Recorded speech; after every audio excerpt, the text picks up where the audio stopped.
Hey everybody, Cranky Gun Reviews here, and I want to talk tonight about a high quality firearm. Just kidding.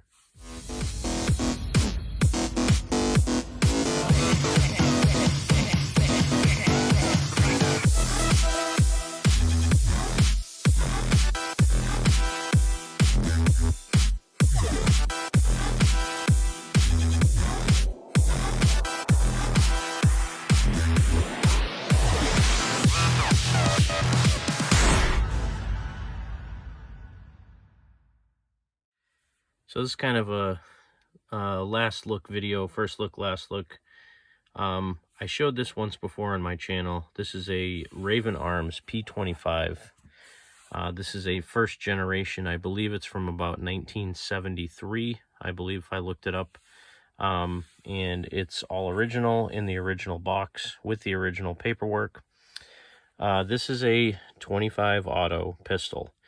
For those of you that don't know much about the Raven Arms history, this was actually one of the Ring of Fire companies.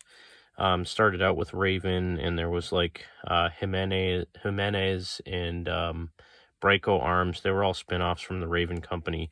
Also Phoenix Arms.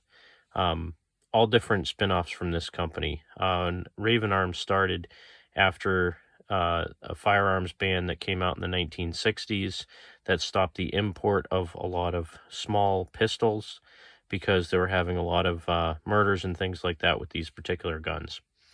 So in the United States, there wasn't really any manufacturers that were making small pocket pistols, so Raven Arms started up. It was a guy, I believe, that owned a machine shop, and his friend owned a pawn shop. His friend said, I can't get enough small guns to sell. So this guy basically started up the company, started making these Raven Arms in 25 auto.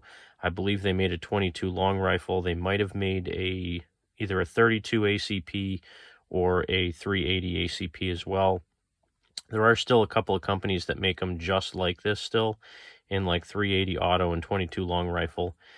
This is all made out of Zamac, which is a zinc alloy metal. So it's actually a very heavy pocket pistol for its size, and it is very small. You can see I can completely put it in the palm of my hand and you can't even see this thing. I mean, really, the camera doesn't do it justice. This is a tiny, tiny pistol. So very small, very easy to conceal. Very simple firearm. This is the safety. That's fire. That's safe. Basically just a trigger block. And it's not a very intuitive safety. It's not a very good safety, in my opinion. And I say this is kind of a first look, last look video because I might be trading this in tomorrow. Only because I've had it for close to a year and I've only shot it once or twice. Doesn't have a lot of recoil. It's accurate. It's pretty reliable. But just based on the fact that I would never carry this thing, and I would never really trust my life on it, even though, you know, when I did shoot it at the range, like I said, it was very accurate. At like 7 yards, I was actually doing pretty good hitting my targets. But just based on the nature of this gun, they don't have a good reputation for lasting a long time. The firing pins, they say, can break. The recoil springs in them can wear out. And I've actually bought a spare firing pin for it. So it's a stainless steel firing pin and extra recoil springs because they do wear out. And I also bought a couple of extra magazines. So these are actually made by Phoenix Arms now. Phoenix Arms, I believe, still makes a lot of these pistols. I don't know if they still make the 25, but Phoenix bought out a lot of the rights to Raven. So you can still buy magazines for these. You can still buy parts for them from Phoenix Arms website. And the stuff's relatively cheap. I think these magazines were like $13 or something. 5 of these recoil springs was about $6. And this firing pin I bought off eBay for around $20. So I don't have a ton of money invested in this, but just based on the fact that I don't shoot it ever, I don't like keeping stuff that I don't use when I can trade it in and potentially get something else that I want more. So because this thing is in the original box with the original paperwork, and the box is actually serialized to the gun, so it's the original box, the original paperwork with it. And I mean, this particular model is in excellent shape. The only damage anywhere that I can see is some of the paint on the top of the slide looks like it's starting to come off right on the sight, whatever the coating is. And this, it's not real common to see it in this configuration either, with the silver finish on it, with the vertical striations on the back of the slide. And again, this is an early model because the safety on it is a round button.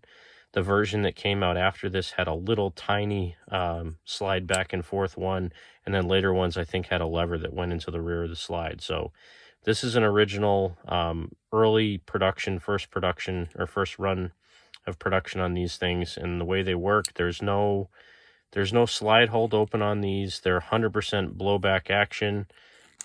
So very simple guns, and they're very simple to take down. Make sure the trigger's been pressed. You basically push this button on the back of the gun and push up on the slide. I can do it one-handed here. Push up on the slide and then push forward, and the whole gun comes apart. So in here, there's a little block piece. That's what holds the spring for the firing pin and the firing pin in the gun. And then you have the recoil spring goes right in the front of the gun. Barrel is fixed to the frame. I believe they're stainless steel barrels that are, I think it's just like a barrel sleeve that gets inserted into the Zamac frame. And that's pretty much it. I mean, there's a few moving parts inside to make it work. It has a heel release on the magazine, which I also don't like on these. So it's a little bit difficult to take that magazine out. But that's it. The Raven Arms P-25.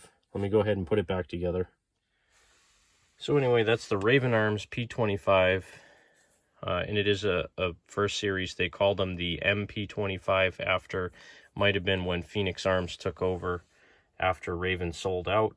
But if you ever want to read a really good story or see an interesting video on this, look on YouTube for the Ring of Fire gun manufacturers. There's a really good, like, 45-minute long presentation, and the guy goes through all the history on these firearms, Braco arms, Jimenez, and all that stuff. So there's a lot of history around this. It served a purpose in America, like long before Ruger had the LCP and the LCP2, where Smith & Wesson had the Bodyguard. Companies like Raven Arms and Jimenez and Braco Arms were making these personal carry, tiny pocket pistols that actually saved a lot of people's lives and took a lot of lives as well. I mean, this was like the Derringer of the 1960s and 70s. And I mean, ironically, the trigger on these aren't terrible. It's almost like a 1911 trigger. Instead of going straight back, though, it pivots at the top. I mean, it's probably like a 7-pound trigger, but it's not horrible. Like I said, the safety is counterintuitive, so I would never actually carry this thing. It's just nature to push forward on a safety to release it or to flip it down, and this one you have to pull back. So I guess it's safe in the sense that it's really hard to disengage the safety, but if you ever needed to use this gun for personal protection, I'd be worried about trying to get that safety off. So that's my Raven Arms P-25. Like I said, I'm going to try to trade it in tomorrow. I'm looking at a Ruger American Rimfire. And if I can get enough money for this, I'm going to trade it in. If not, I may just hang on to it because it's still unique and it's a pretty cool gun. It does, it does fire. It functions properly. It's just one of those things that I don't shoot it that often. And if I can use it to get something better, I will. I'm sure there's lots of people out there that would love to have even just a cheesy little gun like this to protect themselves. Not everybody has that option. So thanks again for watching Cranky Gun Reviews. This is just a short benchtop review of the Raven Arms P-25. Make sure you support your 2A rights. Get out and shoot. God bless America. Have a great weekend.